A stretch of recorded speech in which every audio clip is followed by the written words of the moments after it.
चिता में जलने के बाद भस्म हो जाता है।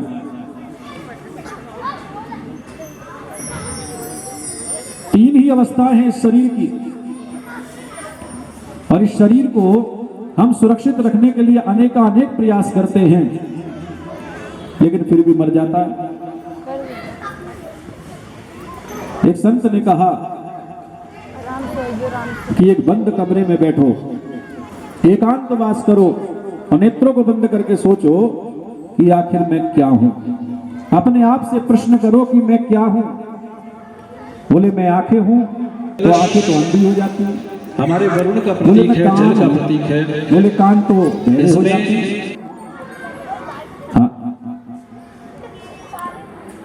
बोले मैं शरीर हूं। बोले अगर मैं शरीर हूं तो इसे मरने तो देना नहीं चाहिए, लेकिन फिर भी शरीर मर जाता है।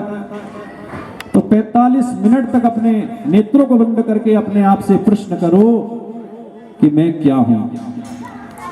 तो अंदर से एक आवाज आएगी कि चल रे हंसा अमर लोक को, यहां कोई नहीं तेरा है।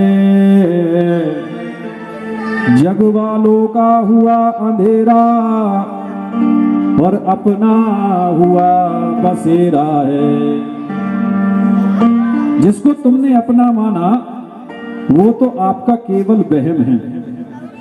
समाज में प्रतिष्ठा पाने के लिए सुंदर मकान बनाना भी धर्म है, पत्नी और बच्चों से प्रेम करना भी धर्म है, दुकान पर 8 घंटे बैठकर धन कमाना भी धर्म है, और जो धन हम कमाते हैं उसे अपने परिवार में खर्च करना भी एक धर्म है। लेकिन ये सब लौकिक धर्म है, ये सब लौकिक धर्म है। और मैं उस धन के बगैर, उस परिवार के बगैर नहीं रह सकता। यही अज्ञान है, यही अधर्म है। कर से कर्म करहूं विधि नाना, मन राख्यूं जो ही कृपा निधाना। कर कहते इन हाथों को, इन हाथों से संसार के कार्यों को करता रहे, इस शरीर से इस संसार के कार्यों को करता रहे, लेकिन मन की डोर तो गोविंद के चरणों से जोड़ दे। हाँ, ओ मेरे जीवन की जुड़ जाए डोर, किशोरी तेरे चरणन में। ओ मेरे हृदय की जुड़ जाए डोर, किशोरी तेरे चरणन में। मेरे जीवन की जुड़ जाए डोर, किशोरी तेरे चरणन में। मेरे जीवन की जुड़ जाए डोर, किशोरी तेरे चरणन में।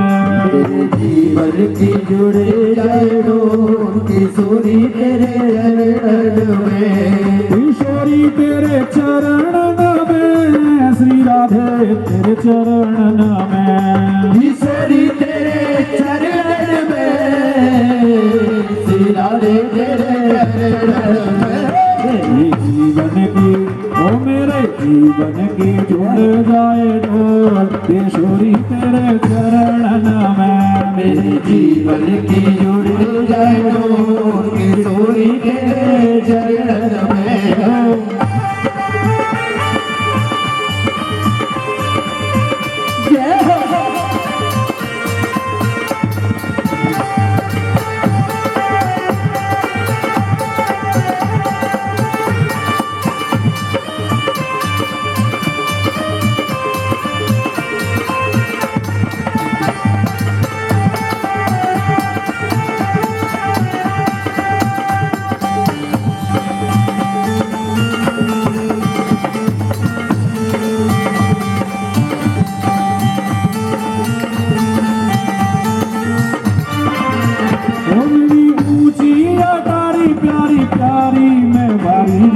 बरसाने मेरी ऊंची अटारी प्यारी प्यारी मैं बारी जाऊं बरसाने। मेरी ऊंची अटारी प्यारी प्यारी मैं बारी जाऊं गलियन में। मेरी ऊंची अटारी प्यारी प्यारी मैं बारी जाऊं गलियन में। मेरे जीवन की, मेरे जीवन की जुड़ जाए डोर, किशोरी तेरे चरणन में। मेरे जीवन की जुड़ी जाए डोर किशोरी तेरे चरणन में किशोरी तेरे चरणन में श्री राधे तेरे चरणन में किशोरी तेरे चरणन में श्री राधे तेरे चरणन में मेरे जीवन की जय डोर किशोरी तेरे चरणन में मेरे जीवन की जुड़ जाए डोर किशोरी तेरे चरणन में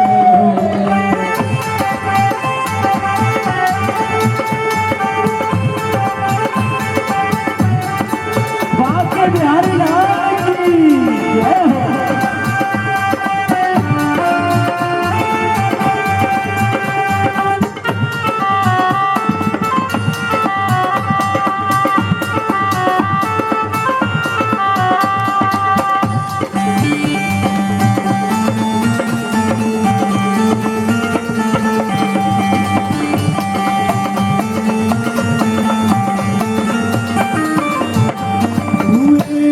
इशारा कर दे मैं दौड़ी आऊं बरसाने तू एक इशारा कर दे मैं दौड़ी आऊं बरसाने एक इशारा कर दे मैं दौड़ी आऊं बरसाने एक इशारा कर दे मैं दौड़ी आऊं बरसाने मेरे जन्मों की मेरे जन्मों की गाए किशोरी तेरे चरणन में तेरे जीवन की जुड़ गए डोर किशोरी तेरे चरणन में किशोरी तेरे चरणन में श्री राधे तेरे चरणन में किशोरी तेरे चरणन में श्री राधे तेरे चरणन में मेरे जीवन की जय हो मेरे जीवन की गाए डोर किशोरी तेरे चरणन में मेरे जीवन की जुड़ जाए डोर किशोरी तेरे चरणन में जीवन की जुड़ जाए डोर किशोरी तेरे चरणन में मेरे जीवन की जुड़ जाए डोर किशोरी तेरे चरणन में मेरे जीवन की जुड़ जाए डोर किशोरी तेरे चरणन में मेरे जीवन की जुड़ जाए डोर किशोरी तेरे चरणन में मेरे जीवन की जुड़ जाए डोर किशोरी तेरे चरणन में मेरे जीवन की जुड़ जाए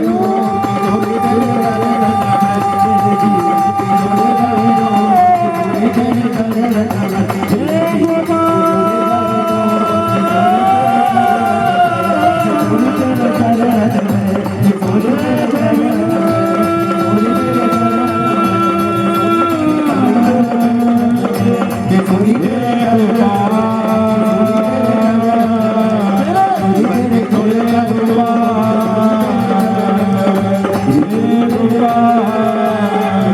मेरे जीवन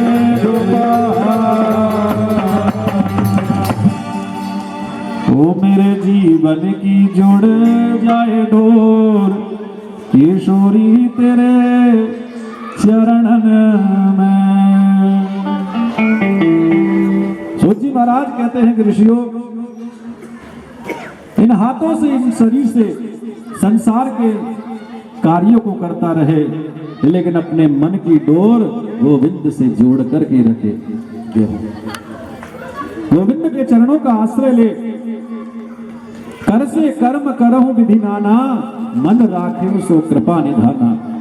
इस मन की डोरी को गोविंद के चरणों से जोड़ दे। इतना सुनते ही महाराज आत्मदेव के मन में प्रबल वैराग्य जागृत हो गया और तत्क्षण उन्होंने उस घर का परित्याग किया और सीधे वन की ओर चले गए।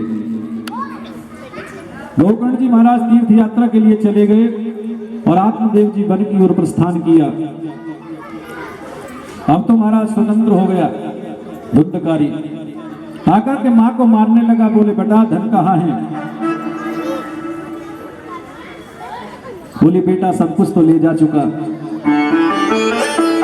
जितना धन था सब तूने बर्बाद कर दिया। मां को मारने लगा। धुंधली को बड़ी ग्लानि हुई और कुएं में कूद करके आत्महत्या कर ली। स्वतंत्र हो गया धुंधकारी। 5 वेश्याओं को ले आया, घर में रख लिया। एक दिन उसने राजा के महल में चोरी की। राजा ने दंड देकर के छोड़ा। अब वेश्याओं ने सोचा कि अब ये राजा की नजर में आ गया और अगर इसने कहीं चोरी की तो राजा इसे सूली पर चढ़ा देगा और हमारा भी नाम आ जाएगा। तो महाराज आज रात्रि में सोते हुए उस धुंधकारी को शैया से बांध दिया और कसकर बांध दिया उसको, और उसके मुख में अंगारे भर करके उसका प्राणांत कर दिया और उसके शरीर को वहीं गाड़ करके, गड्ढा खोदा तो वहीं गाड़ करके धन लेकर के वहां से चली गई। और उस घर में आज वह धुंधकारी प्रेत बनकर के पड़ा है। तो उसका पूरा जीवन तो निकला पाप कर्मों में, और पाप करते करते अकाल मृत्यु हुई और शरीर का दाह संस्कार भी ना हुआ। इसी कारण वह धुंधकारी आज आत्मदेव जी के उस महान विशाल महल में प्रेत बनकर के पड़ा है। कई वर्ष बीत गए, आत्मदेव जी का वह महल खंडर हो गया और उसमें धुंधकारी प्रेत बनकर के रहने लगा। कई वर्ष बीते, आज रात्रि में तीर्थ यात्रा करते हुए गोकर्ण जी महाराज उस ग्राम में आए और रात्रि में उस गांव में प्रवेश किया। मन में विचार करने लगे, यदि मैंने अब किसी को बताया तो ग्रामवासी उठकर के मेरे आदर सत्कार में लग जाएंगे, उनकी निद्रा टूटेगी, किसी को दुख हो, ये तो मैं नहीं चाहता। इसलिए आज रात्रि विश्राम अपने पिताश्री के उसी महल में कर लेता हूं। गोकर्ण जी महाराज आत्मदेव के उस विशाल महल में आ गए और या निशा सर्वभूतानाम तस्याम जागृति संयमी। सारी दुनिया जिस समय सोती है ना, उस रात्रि में भजन करते हैं संत जन। गोकर्ण जी नेत्र बंद करके अर्धरात्रि में बैठे तो महाराज कई प्रकार के शब्द होने लगे और वह धुंधकारी प्रेत कभी भेड़ बन करके आ जाए, कभी हाथी बन करके आ जाए, कभी भैंसा बन करके आ जाए।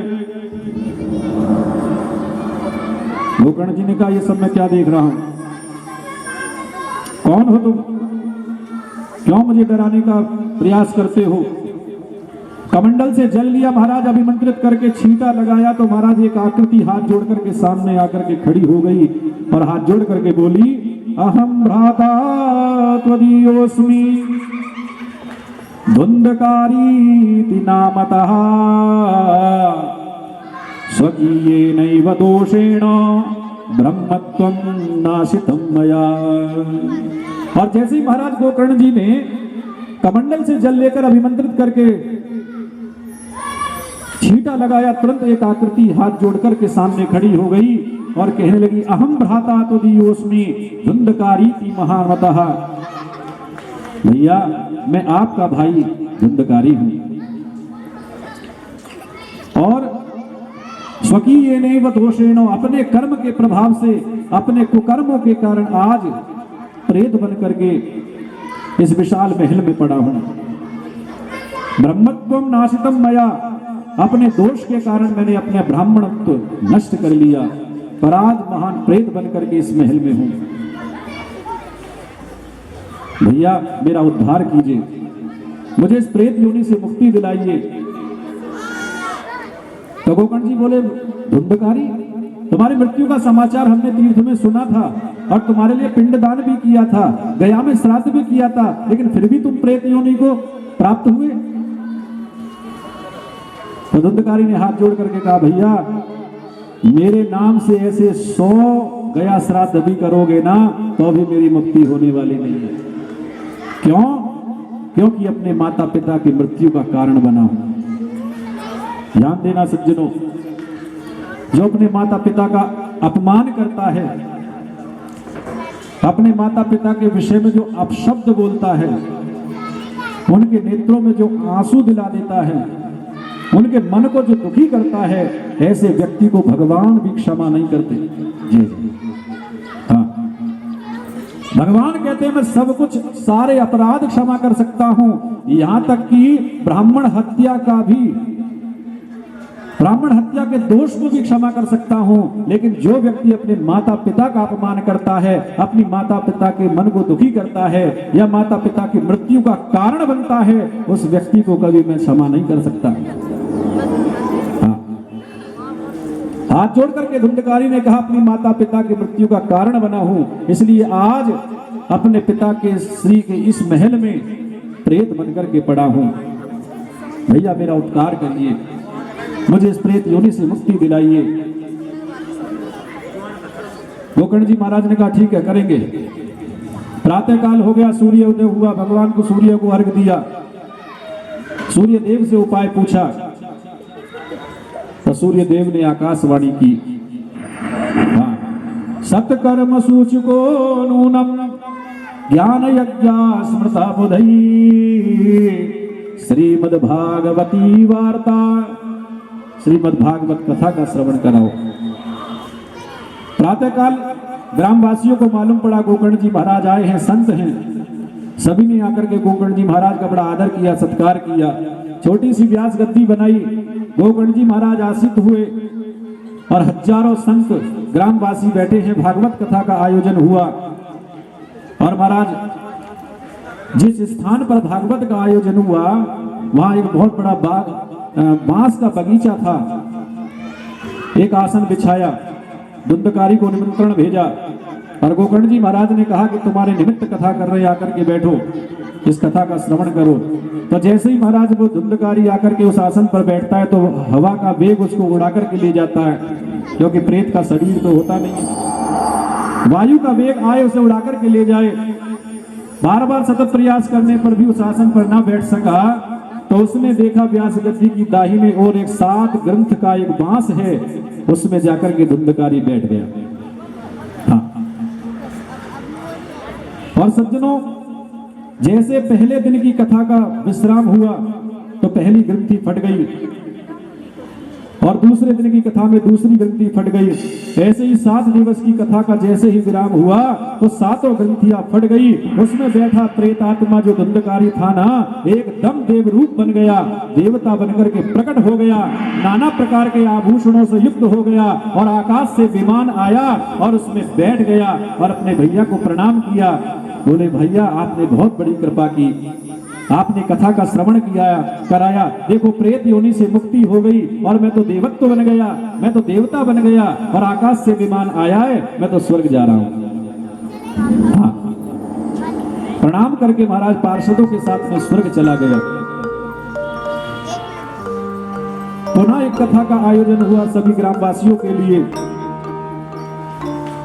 तो भागवत की पद्धति क्या है, भागवत का चिंतन कितना किया है आपने, ये विस्तृत विषय है। क्योंकि धुंधकारी जब विमान में बैठकर के स्वर्ग जा रहा था तो पार्षदों से गोकर्ण जी महाराज ने पूछा, अत्रैव बहवा सन्ति श्रोतारो मम निर्मला, ये जो मेरे निर्मल श्रोता बैठे हैं इन्होंने भी तो भागवत का श्रवण किया है, फिर विमान इन किसके लिए क्यों नहीं आया, केवल धुंधकारी के लिए विमान क्यों आया, कथा तो इन लोगों ने भी श्रवण की है। तो पार्षदों ने बहुत सुंदर जवाब दिया, विगतः मानः यस्मिन् यस्य सह विमानो, बोले जो अपने विगता मानो यानी अपने अभिमान को जो दूर कर दे, और जितना चिंतन धुंधकारी ने कथा श्रवण करके किया वो ये सब लोग ना कर सके, इसलिए विमान केवल धुंधकारी के लिए आया। तो सभी के निमित्त फिर से कथा का आयोजन हुआ और महाराज सूत जी महाराज कहते हैं कथा श्रवण का नियम क्या है, कैसे सुननी चाहिए कथा। तो सूत जी महाराज कहते हैं कि ऋषियों, कथा के जो श्रवण होते हैं, श्रवणकर्ता होते हैं, श्रोता होते हैं, वो 3 प्रकार के होते हैं। एक होते हैं श्रोता, एक होते हैं सोता और एक होते हैं श्रोता। ये जो सोता होते हैं ना, सोता, ये मुझे बहुत पसंद है, बहुत प्रिय है। क्योंकि घर पर बच्चे सोने नहीं देते, यहाँ कथा में आकर के सो जाते हैं, तो मुझे बड़ा अच्छा लगता है। बोलो जय श्री कृष्ण। हाँ, कम से कम एक दूसरे से बातें तो नहीं करते, कथा में आकर के सो जाते हैं। हाँ, तो वो होते हैं सोता।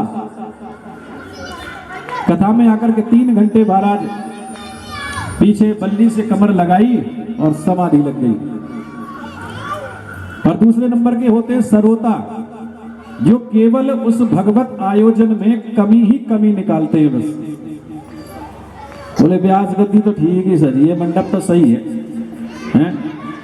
और ये ब्याज जी भी ठीक सही लग रहे हैं, लेकिन चुटकुला तो अब तक कोई सुनाया नहीं इन्होंने, कोई भजन तो सुनाया ही नहीं है। और ये भागवाली कॉलोनी के लोग भी ऐसी कथा करा लेते हैं, जब मन में आया जब करा लिया, जहां किया मन किया वहां करा ली। तो 50 कमी आयोजन कराने वालों में देखते हैं, ये दूसरे नंबर के हैं जिनको सरोता बोलते हैं। इनका काम होता है केवल आयोजन में, धार्मिक आयोजन में कमी ही कमी निकालना। इनके 3 घंटे इसी कमी निकालने में निकल जाते हैं, वहां बैठ करके केवल कमी निकालते हैं। हाँ, तो ये दूसरे नंबर के होते हैं सरोता। और जो तीसरे नंबर के हैं उनको बोलते हैं श्रोता। एक व्यापारी ने 2 मूर्तियां बनाई और मूर्तियों को बना करके एक जैसी मूर्ति, दोनों ही अष्ट धातु की, दोनों का वजन एक जैसा, और व्यापार मेले में ले जाकर के रख दी बेचने के लिए। हजारों लोगों की भीड़ लग गई। किसी ने पूछा भैया ये दोनों मूर्ति कितने की है? बोले इसमें एक मूर्ति 1000 रुपए की है, एक मूर्ति 1 लाख रुपए की है, और दोनों ही मूर्ति अष्ट धातु की है, दोनों मूर्ति एक जैसी है, दोनों का वजन एक जैसा है, दोनों का बनाने वाला मैं आपके सामने हूं। लेकिन इसमें एक मूर्ति 1000 रुपए की है, एक मूर्ति 1 लाख रुपए की है, लेकिन बताना आपको है कि कौन सी 1000 की और कौन सी 1 लाख की। अब लोगों ने महाराज उठा करके देखना प्रारंभ किया, कोई ऐसे करके देखे, कोई उल्टा करके देखे, कोई कान में उंगली डाल करके देखे, कोई देखे नाक टेढ़ी तो नहीं है, आंख टेढ़ा तो नहीं है, हैं? होता है ना, अखबार में आता है चित्र, 2 चित्र आते हैं अखबार में कि 10 अंतर ढूंढिए।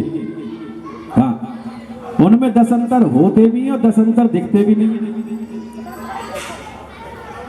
हजारों लोग फेल हो गए, लेकिन उन मूर्तियों में से ये ना बता सके कि कौन सी 1 लाख की है, कौन सी 1000 रुपए की है।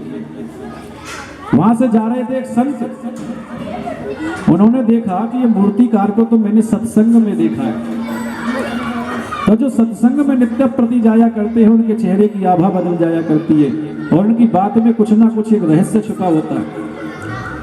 संत ने पूछा भैया ये सब क्या? बोले 2 मूर्ति लाया गुरुदेव, और दोनों ही मूर्ति अष्ट धातु की है, दोनों को वजन एक जैसा है, दोनों मूर्ति बिल्कुल एक जैसी है, बनाने वाला मैं आपके सामने। एक मूर्ति 1000 रुपए की है, एक मूर्ति 1 लाख की है, लेकिन बताना आपको है कि कौन सी 1000 की है, कौन सी 1 लाख की। संत थोड़े से मुस्कुराए, नीचे पड़ी थी एक सुतली, उसको उठा करके ऐसे बटा और एक मूर्ति के कान में डाला, दूसरे कान से बाहर हो गई। बोले 1000 रुपए की। बोले हाँ महाराज बिल्कुल सही पहचाना आपने। और जैसे ही वो सुतली दूसरे मूर्ति के कान में डाला तो वो सुतली अंदर घूम करके पेट में चली गई। बोले एक मूर्ति 1 लाख रुपए की है।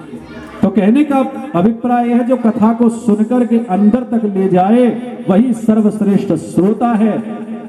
उसने कथा के महत्व को जाना, उसने कथा की महिमा को जाना। तो जिस प्रकार से धुंधकारी ने चिंतन किया, इस प्रकार से इन लोगों ने चिंतन नहीं किया, इसलिए विमान आया तो केवल धुंधकारी के लिए। बोले महाराज कथा के नियम क्या हैं?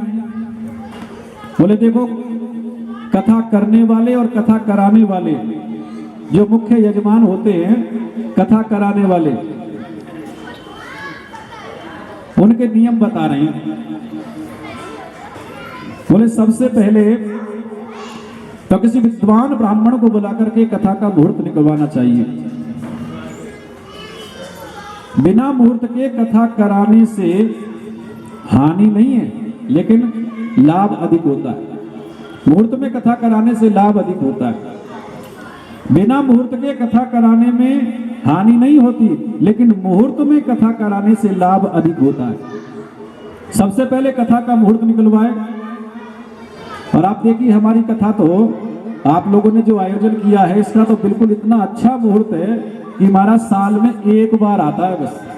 बोलो जय श्री कृष्ण। जय श्री कृष्ण। मकर संक्रांति पूरे वर्ष में एक बार आती है और कहते हैं इस कथा का जो समापन मकर संक्रांति को होगा, हवन यज्ञ होगा, उस दिन जो भंडारे का आयोजन होगा, कहते हैं 1 लाख गौदान का फल प्राप्त होता है जो मकर संक्रांति के दिन थोड़ा भी अन्न का दान करता है।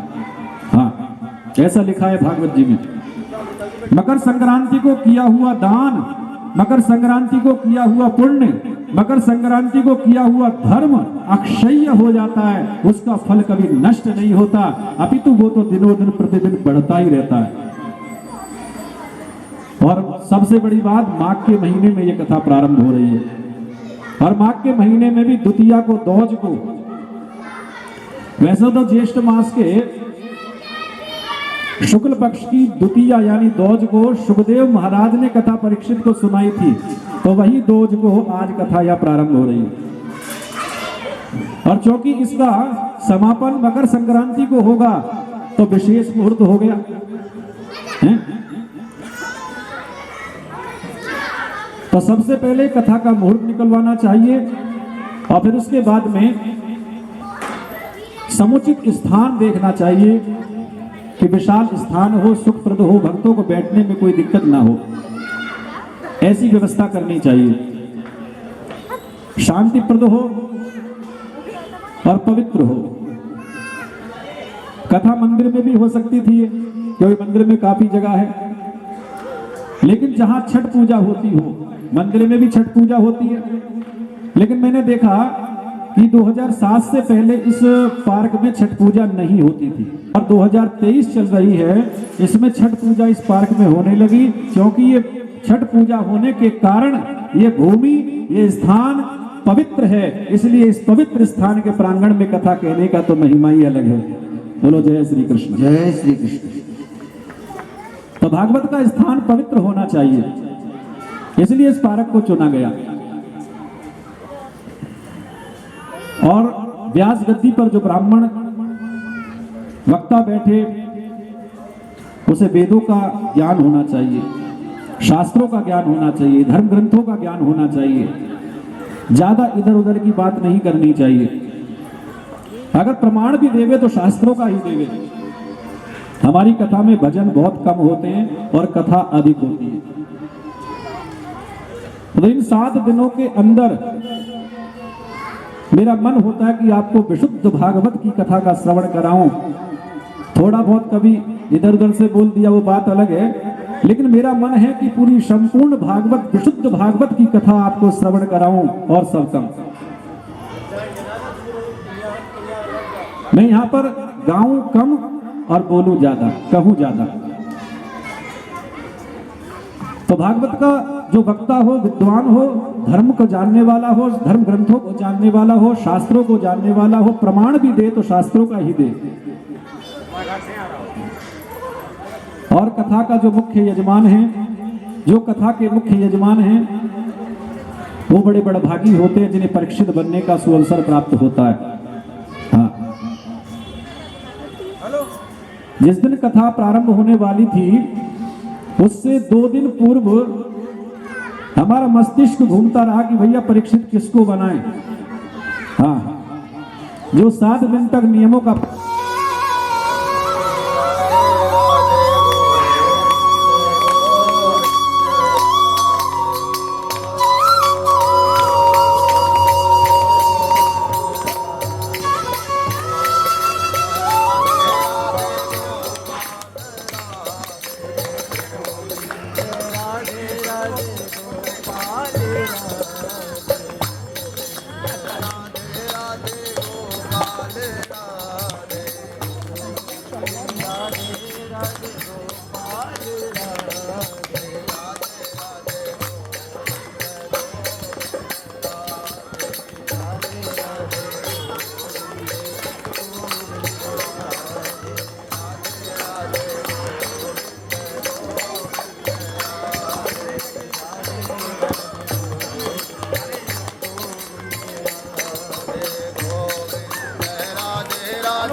गोपाल राधे राधे राधे गोविंद गोविंद राधे राधे गोविंद गोविंद राधे।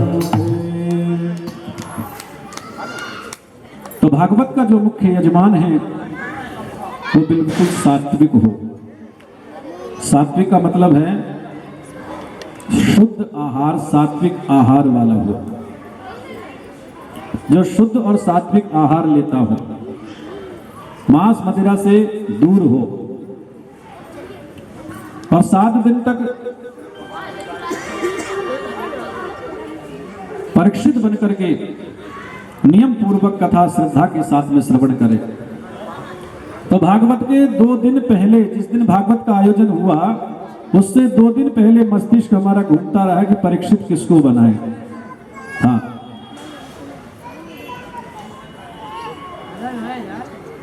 तो ध्यान गया भाई जिसने इस भागवत का सबसे पहले बीड़ा उठाया है राजन तिवारी जी। एक बार जोरदार तालियों के साथ इनका स्वागत कर दीजिए। हाँ, राजन तिवारी जी एक बार मंदिर में हम लोग बैठे थे, अकस्मात आकर के बोले कि गुरुजी उस पार्क में अब तक 13 साल हो गई, कुछ आयोजन सिवाय छठ माता के हुआ नहीं, और हम चाहते हैं कि उसमें श्रीमद् भागवत कथा का आयोजन हो और आपके ही श्रीमुख से हो जाए। अब कैसे व्यवस्था बने, क्या हो, क्योंकि हर कार्य में धन की आवश्यकता पड़ती है। बिना धन के आजकल कोई कार्य सफल नहीं होता, चाहे वो धर्म का कार्य ही सही। हाँ, मैंने कहा गोविंद पे सब छोड़ दो, भागवत करानी होगी तो वो कराएगा और नहीं करानी होगी तो नहीं कराएगा। गोविंद पर छोड़ दो। ईश्वर पर आश्रित होकर के जो हम कार्य करते हैं ना, वो निश्चित ही सफल होता है। थोड़े बहुत विघ्न तो आते हैं, परीक्षा लेने की इच्छा से भगवान करते हैं, लेकिन अधिक देर तक टिकते नहीं है।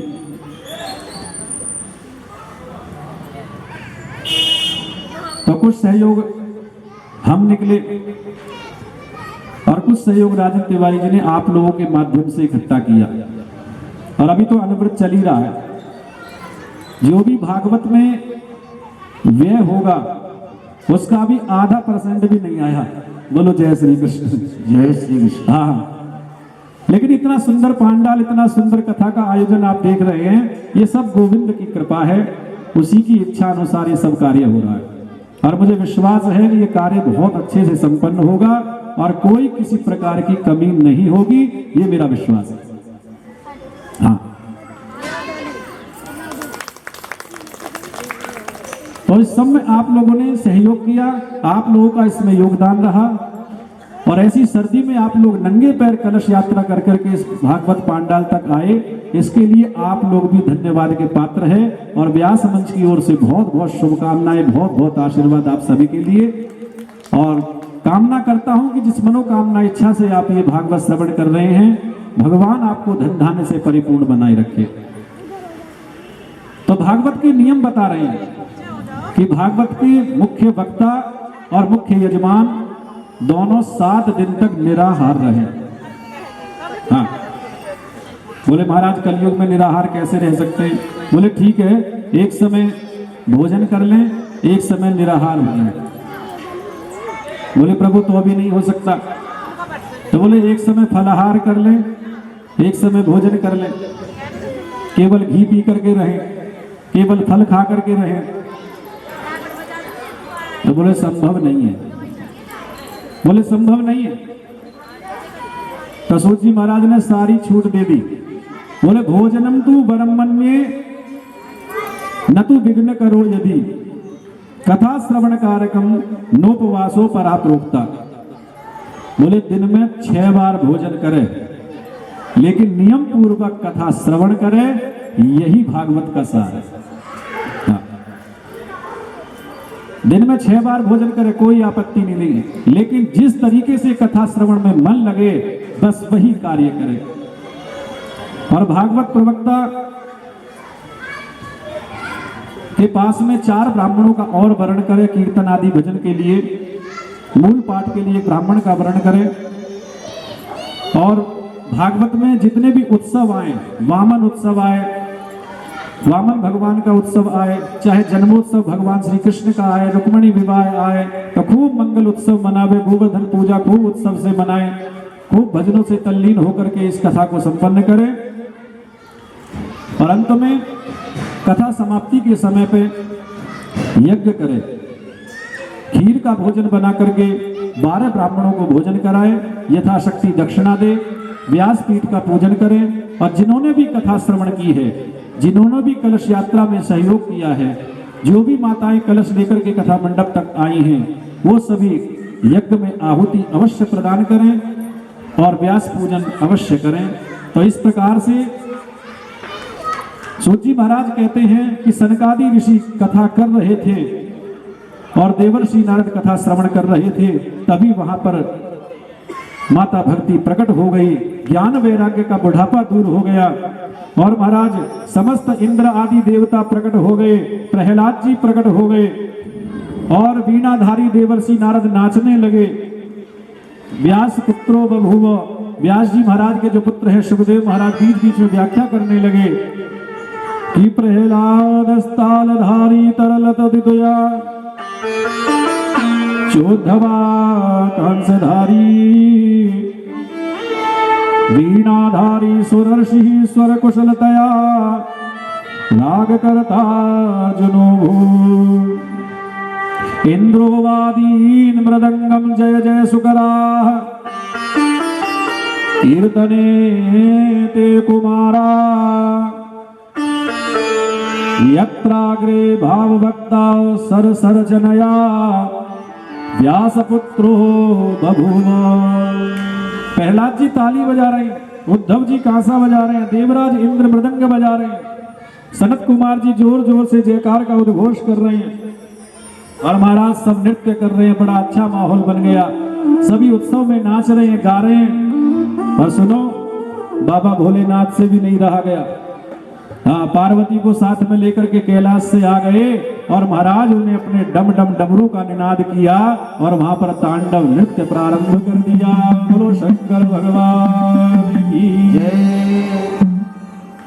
भगवान शिव तांडव नृत्य कर रहे हैं और बीच बीच में व्यास जी महाराज के जो पुत्र हैं सुखदेव महाराज व्याख्यान कर रहे हैं। कीर्तन बहुत सुंदर, कीर्तन लहरी हुई, बड़ी सुंदर स्वर लहरी हुई और महाराज भगवान आज परात्पर नारायण उस कीर्तन मंडली में प्रकट हो गए। बोलिए नारायण भगवान की जय।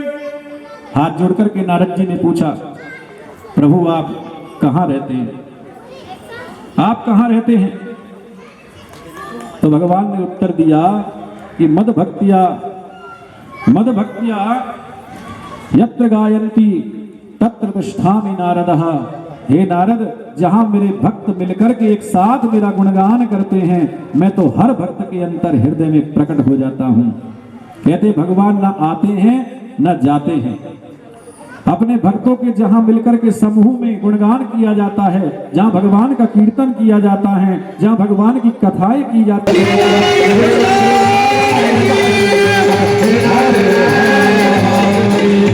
सुंदर कीर्तन हुआ महाराज और सभी ने बहुत सुंदर गाया। मन चल रे वृंदावन धाम, वहां पर रटेंगे राधे नाम, मिलेंगे तो कुंज बिहारी,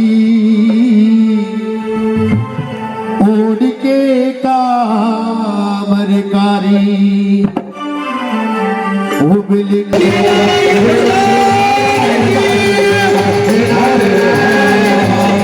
कामरकारी।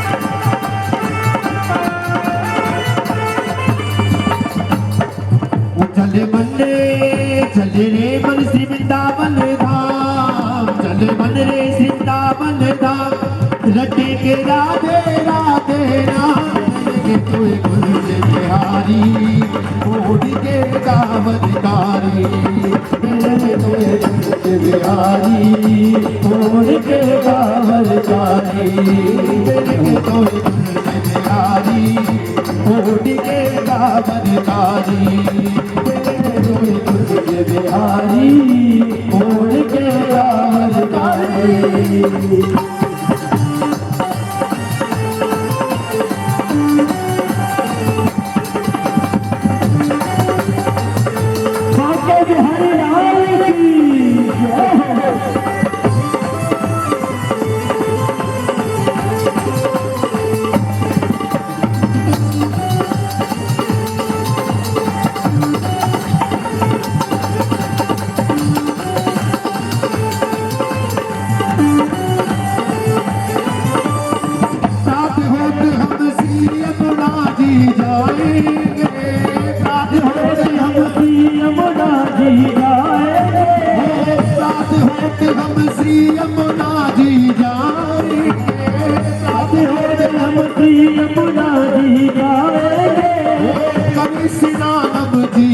सफल बनाएंगे, हम जीवन सफल बनाएंगे,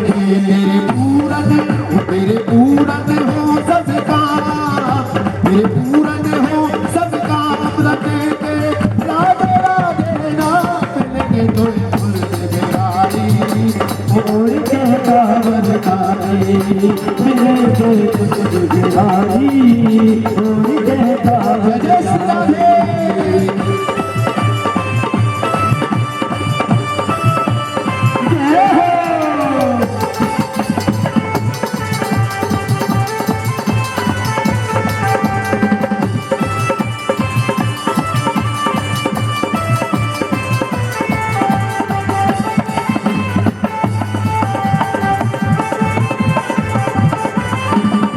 श्री वृंदावन धाम की महिमा भारी है, श्री वृंदावन धाम की महिमा भारी है, श्री वृंदावन धाम की महिमा भारी है, श्री वृंदावन धाम की महिमा भारी है, पहलन की सरकार श्री राधे जो प्यारी है, पहलन की सरकार श्री राधे जो प्यारी है, की सरकार श्री राधे जो प्यारी है, की सरकार श्री राधे जो प्यारी है, भटके कामा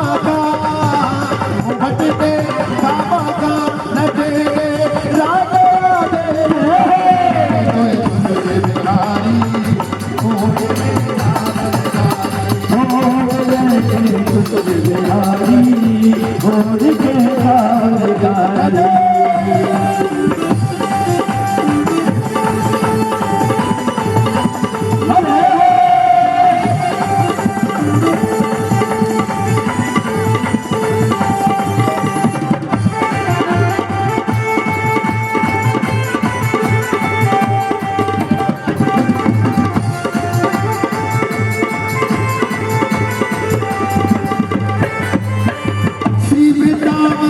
श्री वृंदावन धाम श्री बाके बिहारी को, श्री वृंदावन धाम श्री बाके बिहारी को, श्री वृंदावन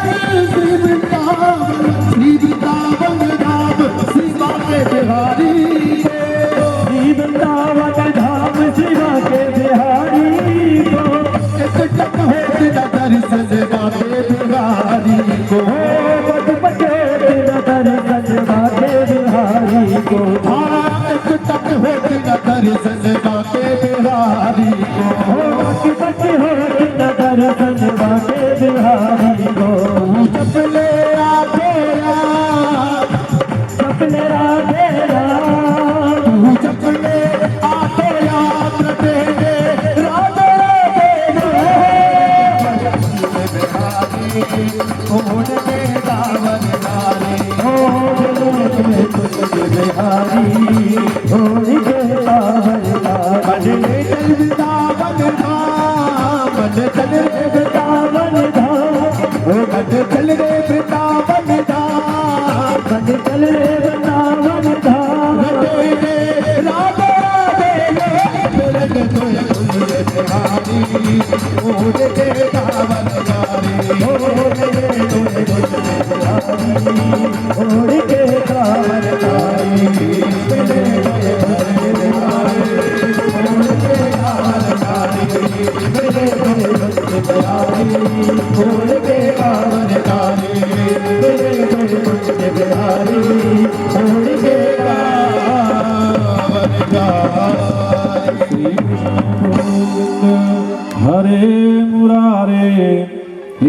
नाथ नारायण वासुदेव। श्री कृष्ण गोविंद हरे मुरारे, हे नाथ नारायण वासुदेव।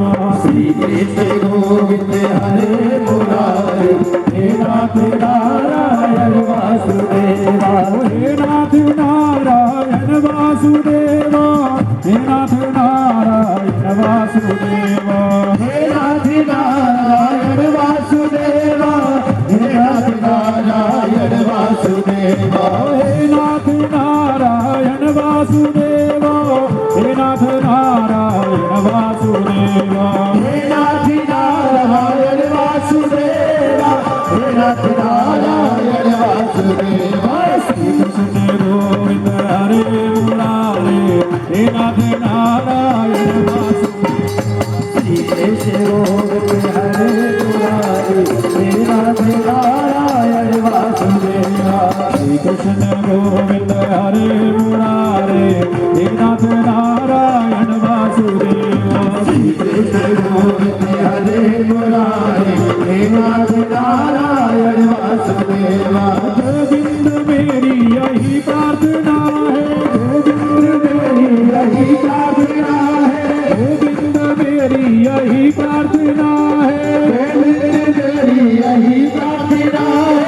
भूलूं ना मैं कभी नाम तुम्हारा, भूला मैं कभी नाम तुम्हारा। निष्काम होकर मैं दिन रात गाओ, निष्काम होए तेरा नाम गाओ। हे नाथ नारायण वासुदेव।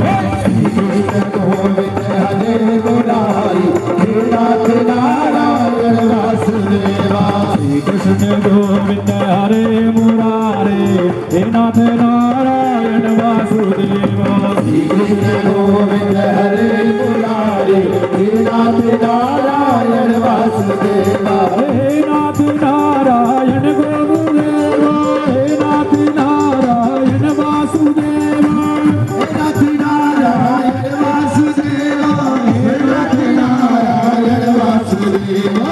श्री कृष्ण, हे श्री कृष्ण, हे श्री कृष्ण गोविंद हरे मुरारे, हे नाथ नारायण वासुदेवा। श्री कृष्ण गोविंद हरे मुरारी, हे नाथ नारायण वासुदेवा। श्री कृष्ण गोविंद हरे मुरारे, हे नाथ नारायण वासुदेवा। श्री कृष्ण गोविंद हरे मुरारी, हे नाथ नारायण वासुदेवा। हे हंस काले तुम सामने हो, हे हंस काले तुम सामने हो, हे हंस काले तुम सामने हो। हे हंस काले तुम सामने हो। बंसी बजाते मन को लुभाते, बंसी बजाते मन को लुभाते। ये गीत गाते मैं तननाथ प्यारो, ये गीत गाते में तब नाथ चारो। हे नाथ नारायण वासुदेव, हे नाथ नारायण वासुदेवा। श्री कृष्ण गोविंद हरे मुरारे, हे नाथ नारायण वासुदेवा। हे नाथ नारायण वासुदेवा, हे नाथ नारायण वासुदेवा। हे नाथ नारायण वासुदेवा, हे नाथ नारायण वासुदेवा। हे नाथ नारायण वासुदेवा, हे नाथ नारायण वासुदेवा। हे नाथ नारायण वासुदेवा, हे नाथ नारायण वासुदेवा। हे नाथ नारायण वासुदेवा, हे नाथ नारायण वासुदेवा। बोले श्री कृष्ण भगवान की बोलो आनंद कंद भगवान की और महाराज सनकादि ऋषियों ने बहुत सुंदर कथा श्रवण कराई। देवर्षि नारद नाच रहे हैं, मृदंग बजा रहे हैं, बहुत सुंदर स्वर लहरी, बहुत सुंदर कीर्तन हुआ और मेरे प्रभु से भी रहा नहीं गया और कीर्तन मंडली में प्रभु परात पर नारायण प्रकट हो गए। बोलिए द्वारिकाधीश भगवान की जय। और भगवान बोले आप लोगों से कीर्तन से बड़ा प्रसन्न हो, वरदान मांगो। तो सभी भक्तों ने जानते हो क्या मांगा? बोले प्रभु जहां जहां आपका कीर्तन हुआ करे जहां जहां आपकी भागवत कथा हुआ करे, आप इसी प्रकार आकर के दर्शन दे दिया करें।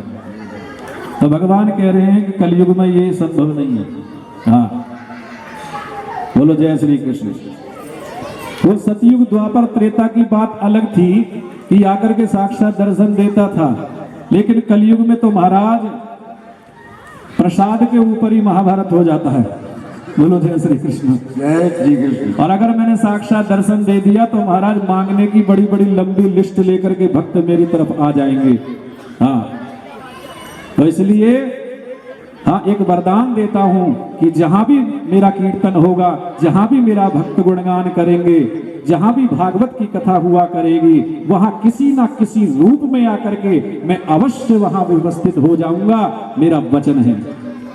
और भगवान ने सभी को आशीर्वाद दिया और भगवान ने वचन दिया कि जहां जहां भक्त मेरा गुणगान करेंगे, जहां जहां मेरा भजन होगा, जहां जहां पर श्रीमद् भागवत कथा होगी, वहां वहां मैं आकर के अवश्य सभी भक्तों को दृश्य अदृश्य रूप में दर्शन अवश्य दूंगा। इतना कहते ही भगवान अंतर ध्यान हो गए। भक्ति माता के कष्ट की निवृत्ति हुई और ज्ञान वैराग्य का बुढ़ापा दूर हो गया। यही प्रसंग आदरणीय सुखदेव महाराज ने परीक्षित से कहा था और यही प्रसंग सूत जी महाराज आज शौनक आदि ऋषियों को बता रहे हैं कि भागवत अमृत है, जो इसका पान करता है उसका जीवन धन्य हो जाता है। तो जैसा कि हम सभी जानते हैं कि इस कथा का आयोजन सभी भक्तों के सहयोग से हो रहा है और सभी भक्तों के योगदान से हो रहा है। तो इसमें कुछ दानदाताओं की सूची मेरे पास आई है, जिन्होंने इस कथा में सर्वप्रथम पहल करते हुए इस कथा में योगदान दिया है।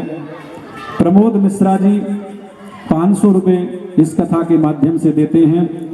वकील साहब ने 500 रुपये, अमरजीत सिंह 500 रुपये और कपिल शर्मा 500 रुपये, विद्यावती जी ने 500 रुपये इस कथा के लिए दिए हैं और पायल की मम्मी जी इन्होंने 500 रुपये, अमित शर्मा 500 रुपये, ब्रजेश सिंह जी 500 रुपये, प्रिंस श्रीवास्तव इन्होंने 500 रुपये इस कथा में योगदान दिया है।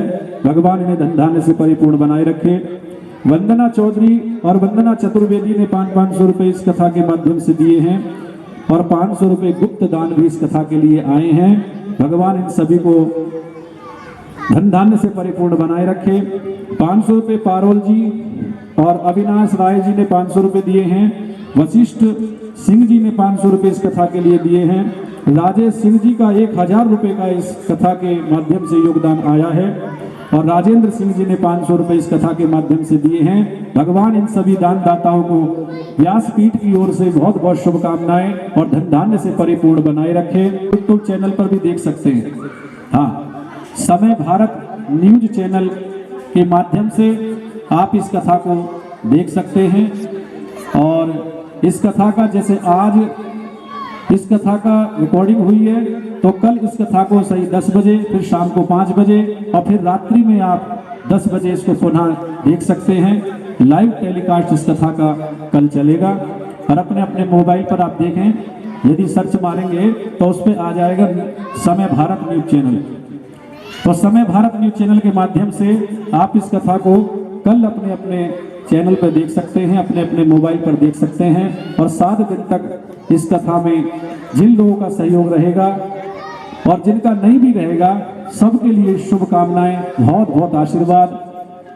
और इस कथा के माध्यम को आज यहीं पर ही विराम दिया जाता है और कल की कथा में आप सभी लोग बहुत अच्छे अच्छे प्रसंग सूत जी महाराज के माध्यम से, भगवान सुखदेव के माध्यम से श्रवण करेंगे। सभी को जय श्री कृष्ण। और 1000 रुपये और गुप्त दान अभी अभी आया है और 500 रुपये सुरेंद्र जी के यहाँ से आए हैं। इन्हें भी बहुत बहुत व्यास मंच की ओर से शुभकामनाएं, बहुत बहुत आशीर्वाद। और जिनको भी अगर इस कथा में 7 दिन के अंदर कुछ योगदान करना है, कुछ सहयोग करना है, तो वो राजन तिवारी जी से संपर्क करें। और जो भी आपको योगदान करना है, चाहे वो गुप्त दान हो, चाहे वो प्रत्यक्ष दान हो, वो आप राजन तिवारी से पर्ची ले लें, रसीद बुक उनके पास में है, उनसे रसीद कटा लें और योगदान इस कथा में जिनका रहेगा उनके लिए भी शुभकामनाएं। और जो फूल पत्र लेकर के इस कथा में श्रवण के माध्यम से आए हैं उन्हें भी बहुत बहुत शुभकामनाएं। और कल की कथा सही 2 बजे प्रारंभ होगी। आप सभी कल समय से आने का कष्ट करें। बोलो जय श्री कृष्ण। जय श्री कृष्ण। सभी भक्तगण खड़े हो जाएं। आरती के प्रभु की मंगलमय आरती होगी और सभी भक्तगण प्रभु की मंगलमय आरती करें। तो भाई आइए सभी भक्त माता बहने आरती के लिए खड़े हो जाएं। और 1100 रुपये शोभा यादव जो पहले ही बागवाली कॉलोनी में रहते थे, मनीष यादव, शोभा यादव जी का परिवार, जिन्होंने हमारे मंदिर में माँ भगवती जगदम्बा परम्बा दुर्गा जी का दरबार की स्थापना कराई है। शोभा यादव जी के यहाँ से 1100 रुपये इस कथा में प्राप्त हुए हैं। भगवान उन्हें धन धान्य से परिपूर्ण बनाए रखे। जय श्री कृष्ण। श्री भागवती भगवान की है आरती, पापियों को पाप से है आरती। श्री भागवती भगवान की है आरती, पापियों को पाप से है आरती। श्री भागवत भगवान की है आरती, पापियों को पाप से है तारती। भागवत भगवान की है आरती, पापियों को पाप से है तारती। ये अमर गलत ये मुक्ति पंथ ये पंचम वेद निराला, नव जोगी जगाने वाला। ये अमर गलत ये मुक्ति पंथ ये पंचम वेद निराला, मुक्ति बदलाने वाला। ये अमर गलत ये मुक्ति पंथ ये पंचम वेद निराला, नव जोगी जगाने वाला, नव जोगी जगाने वाला। हरि नाम यही हरि नाम यही हरि नाम यही हरि नाम यही, जग के मंगल की बात की, पापियों को पाप से है तारती। श्री भागवत भगवान की है आरती, पापियों को पाप से है तारती।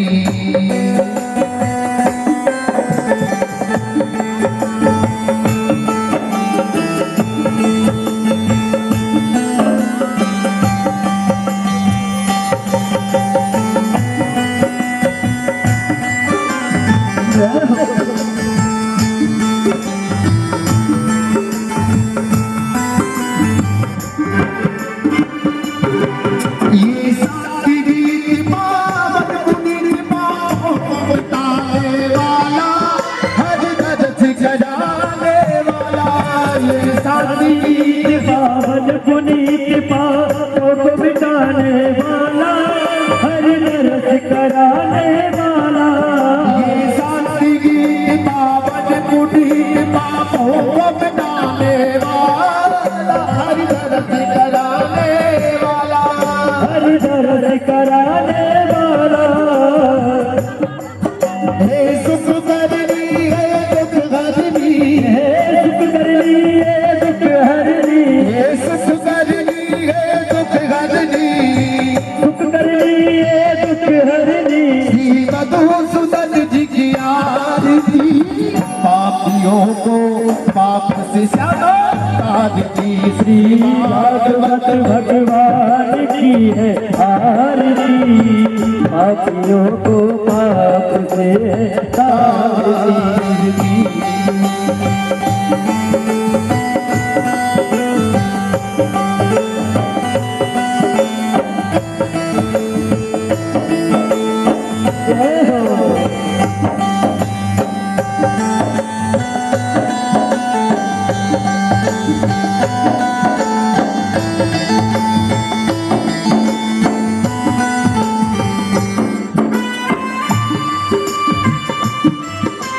जय जय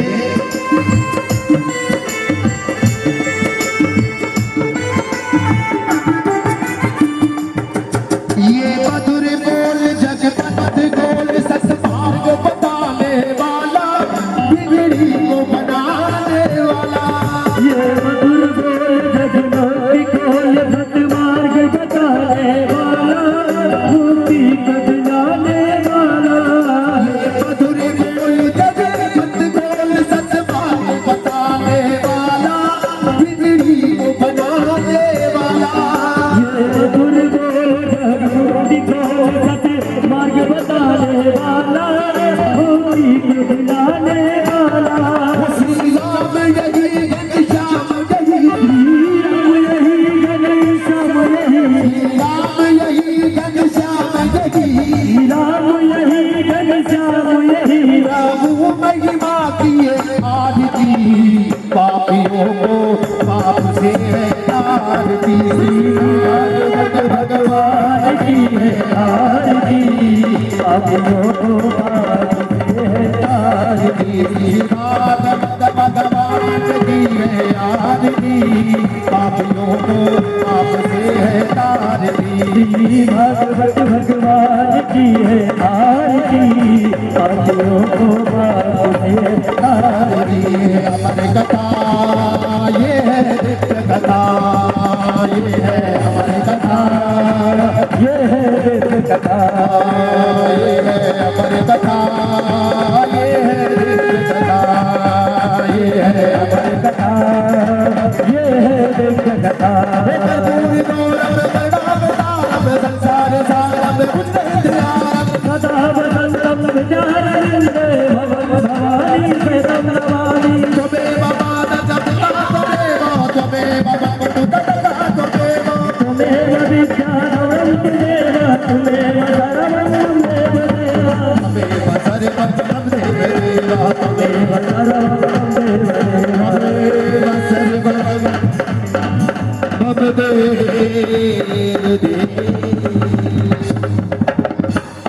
द्वारिकाधीश भगवान की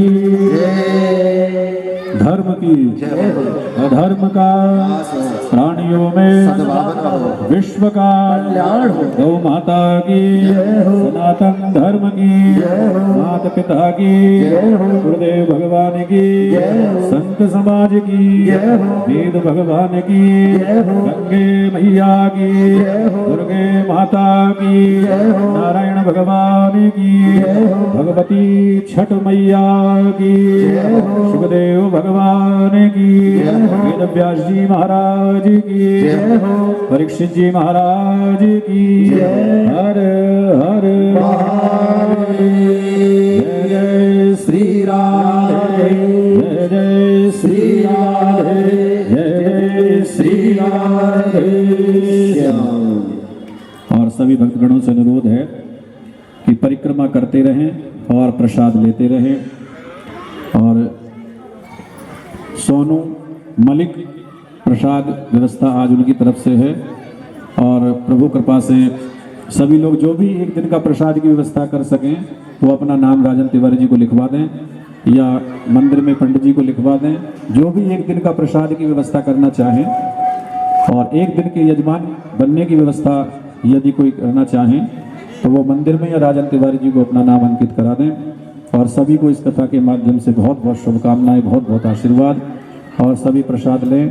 देखिए प्रसाद 2 बार 3 बार तो कभी कभी मिल जाता है, लेकिन कभी कभी ऐसा होता है कि एक बार भी नहीं मिल पाता।